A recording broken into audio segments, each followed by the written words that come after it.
Asanja Media, ubora na uhakika wa habari.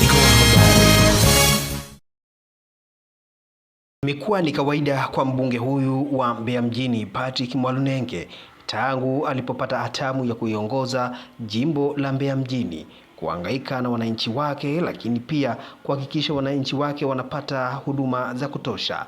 Na hapa ni katika kuhakikisha anatekeleza ilani ya Chama cha Mapinduzi CCM ambayo inataka kuhakikisha viongozi wanawahudumia wananchi. Hapa ni swala la maji.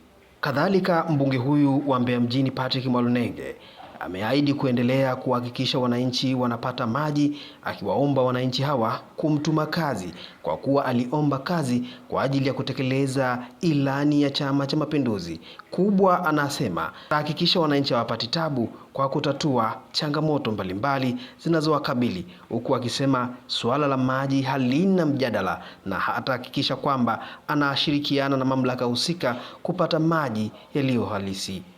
Mbeya mjini oye! Mimi naomba mnitume kazi. Nitumeni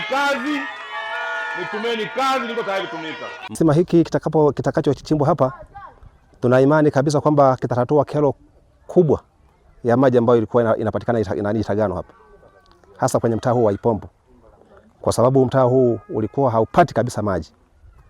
Kwa hiyo tunamshukuru sana mheshimiwa mbunge wetu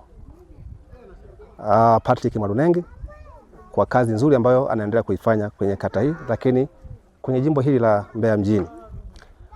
Mbunge huyu kwa kweli tuseme tu kwamba amekuja kwa wakati sahihi, na tuna imani kabisa kwamba yale yote ambayo alishaahidi yatatekelezeka, kwa sababu ameanza na mianzo mizuri kabisa.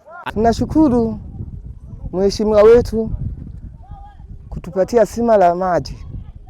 Maana tulikuwa tuna tabu sana, tunaenda mtoni huko kuchota maji. Tunashukuru mheshimiwa wetu kwa kazi hii. Asanja Media, ubora na uhakika wa habari.